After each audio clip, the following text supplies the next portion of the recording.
Blockbuster Video. At its peak in 2004, the company operated 9,094 stores across the United States, employed 84,300 people, and generated $5.9 billion in annual revenue. The blue and yellow logo was as familiar as McDonald's. Friday nights meant driving to Blockbuster, walking the aisles, picking a movie, maybe grabbing popcorn and candy, then heading home for movie night. For millions of Americans, Blockbuster wasn't just a store, it was a ritual. But by 2010, the company was bankrupt. Its stores closed, its brand worthless. And the reason wasn't bad luck or an unforeseeable shift in technology. It was arrogance. It was a single meeting in 2000 where Blockbuster's CEO laughed at a startup called Netflix and turned down the chance to buy them for $50 million. This is the story of how pride, late fees, and strategic blindness destroyed one of the most dominant retail chains in American history. Blockbuster was founded in 1985 by David Cook, a software entrepreneur in Dallas, Texas. At the time, the video rental industry was fragmented, dominated by small mom-and-pop stores with limited selection, poor organization, and inconsistent inventory. Cook saw an opportunity to bring scale and professionalism to the market. He opened the first Blockbuster Video in Dallas with 8,000 tapes, triple what most competitors carried, and used computerized inventory systems to track rentals and optimize stock. The store was clean, brightly lit, organized by genre. It felt more like a retail chain than a neighborhood video store. Customers loved it. Within a year, Cook opened 3 more stores. By 1987, Blockbuster had 19 locations and was franchising aggressively. In 1987, a group of investors led by Wayne Huizenga, a waste management billionaire who had built Waste Management Inc. into a Fortune 500 company, bought a controlling stake in Blockbuster. Huizenga saw the same potential Cook had seen. Video rental was a fragmented industry ripe for consolidation, and Blockbuster's model was scalable. He took over as CEO and began a blitz of expansion and acquisitions. Huizenga bought up regional video chains, converted them to Blockbuster stores, and opened new locations at a breakneck pace. By 1989, Blockbuster had 1,000 stores. By 1992, it had 3,400 stores. By 1994, it had 6,000 stores and was opening a new store every 17 hours. Blockbuster's dominance was built on 3 pillars: scale, convenience, and revenue optimization. The scale allowed Blockbuster to negotiate better deals with movie studios, stock more copies of new releases than competitors, and leverage brand recognition to attract customers. The convenience was obvious. Blockbuster stores were everywhere, often multiple locations in the same city. But the third pillar, revenue optimization, was where Blockbuster made its real money. And that pillar was built on late fees. In the 1990s, Blockbuster's late fees were notorious. If you rented a movie and returned it even one day late, you were charged a fee, often several dollars per day. If you forgot about a rental for a week, the late fees could exceed the cost of buying the movie outright. Customers hated it, but Blockbuster loved it. By the late 1990s, late fees accounted for roughly 16% of Blockbuster's total revenue. In 1999, Blockbuster collected approximately $800 million in late fees alone. It was a business model that worked financially, but it generated enormous resentment. Customers felt trapped, punished, squeezed. Yet there was no alternative. If you wanted to rent a movie, you went to Blockbuster. They had a near monopoly in most markets. Then, in 1997, a software engineer named Reed Hastings had an experience that would change everything. Hastings rented Apollo 13 from Blockbuster, forgot about it for 6 weeks, and returned it to find he owed $40 in late fees. He was embarrassed and angry. On the drive home, he had a thought. What if there was a video rental service with no late fees, no due dates, no trips to the store? What if you could order movies by mail, keep them as long as you wanted, and return them in a prepaid envelope? It seemed simple. It seemed obvious, and nobody was doing it. Hastings and his business partner, Mark Randolph, founded Netflix in August 1997 as a DVD by mail rental service. The timing was fortunate. DVDs were just becoming mainstream, replacing VHS tapes. DVDs were smaller, lighter, cheaper to ship. The U.S. Postal Service could deliver them for the cost of a first-class stamp. Netflix's model was straightforward. Customers paid a subscription fee, selected movies from an online catalog, and Netflix mailed them DVDs. When customers finished watching, they mailed the DVDs back in a prepaid envelope. No late fees, no trips to the store. Simple. The problem was, almost nobody signed up. In its first year, Netflix had fewer than 1,000 subscribers. The company was hemorrhaging money. DVD players were still expensive. Not every household had one. People didn't trust ordering movies online. They liked browsing the aisles at Blockbuster. Netflix tried various promotions, lowered prices, experimented with pay-per-rental models. Nothing worked. By 1999, Netflix was on the verge of collapse.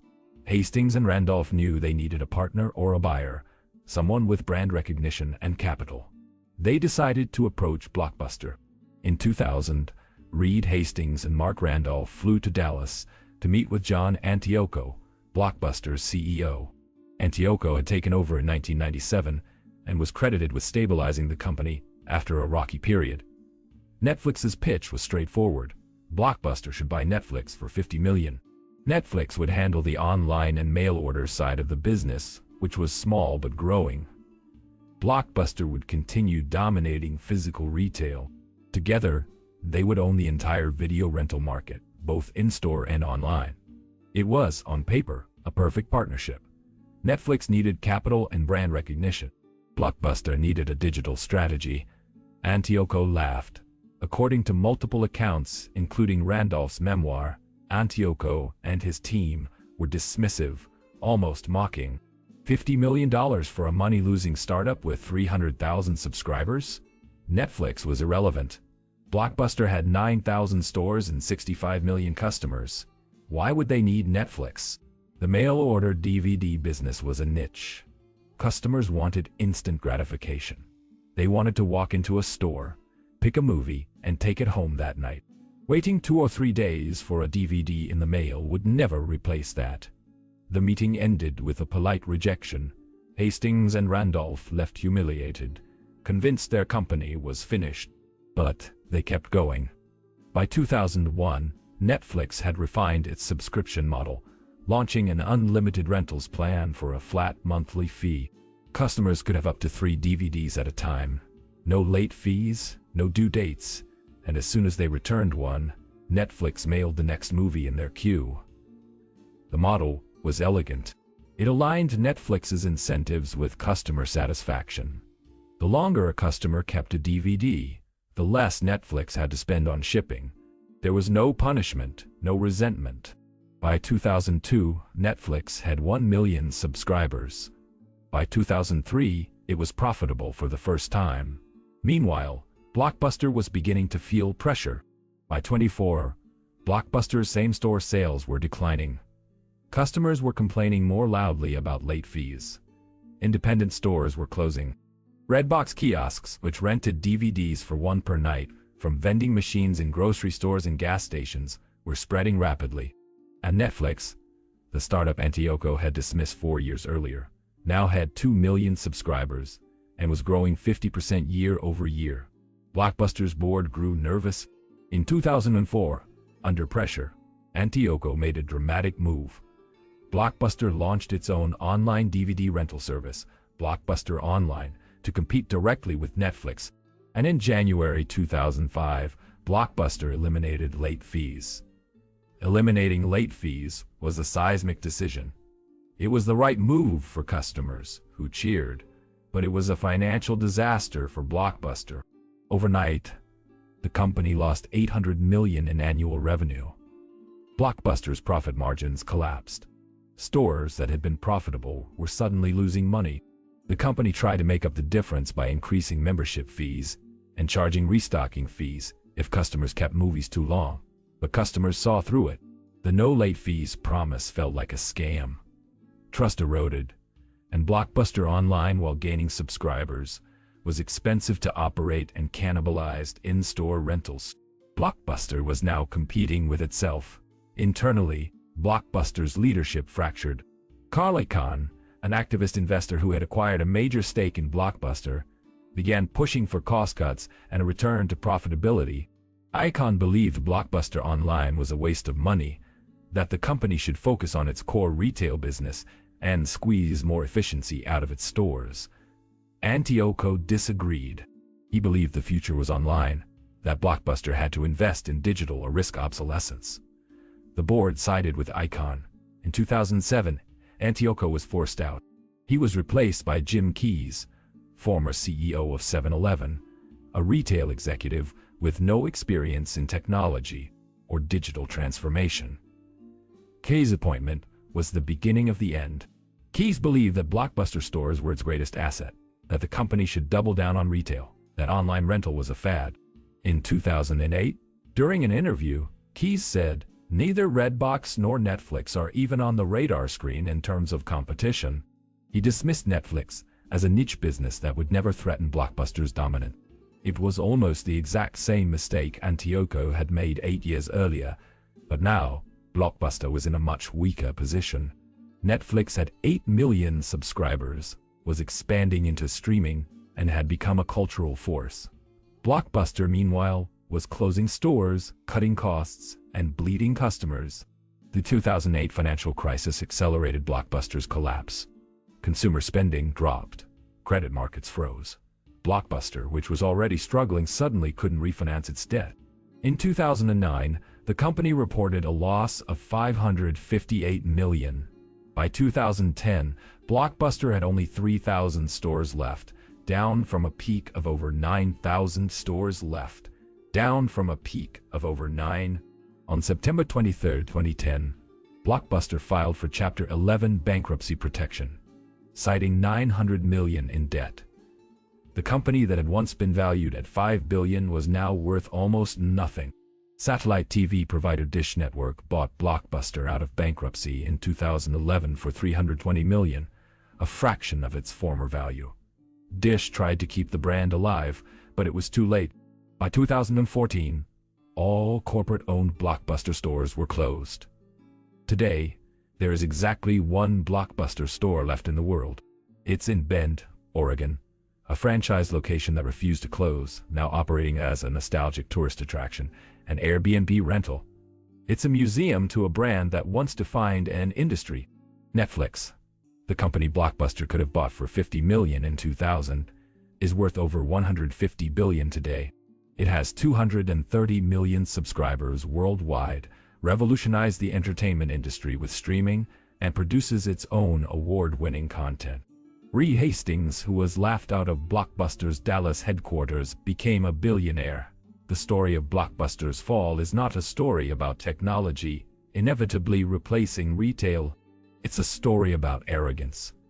About a company so convinced of its dominance that it couldn't imagine a world where customers would choose convenience over instant gratification, where late fees would become a deal breaker, where a mail-order DVD service could grow into an existential threat.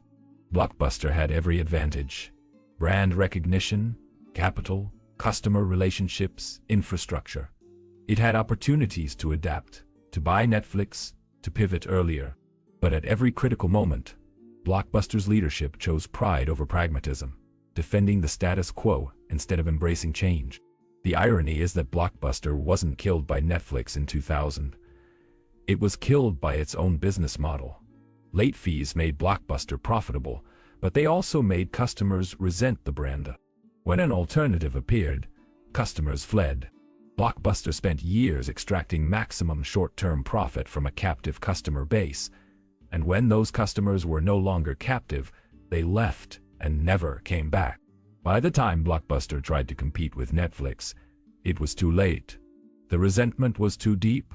The momentum was too far gone. And there's a broader lesson here about industries that rely on customer lock-in and hidden fees. Blockbuster's late fees were not unique. Airlines, banks, telecom companies, and subscription services all use similar tactics. Charges that appear small, but add up. Penalties for behaviors customers can't always control. Fees buried in fine print. These tactics generate short-term revenue but erode trust. And when a competitor appears offering transparency and simplicity, customers defect en masse. Blockbuster proved that you can dominate a market, have thousands of stores, and still collapse almost overnight if your business model depends on making your customers unhappy. In 2010, a Blockbuster executive was asked what the company's biggest mistake had been. He said, without hesitation, not buying Netflix when we had the chance. It's true, but it's also incomplete. Blockbuster's biggest mistake wasn't a single decision in a single meeting. It was a culture that believed dominance was permanent, that customers had no choice, that the future would look like the past. That arrogance, more than any competitor, is what killed Blockbuster. John Antioco laughed at Netflix in 2000 because he couldn't imagine losing. 8 years later, Blockbuster was gone.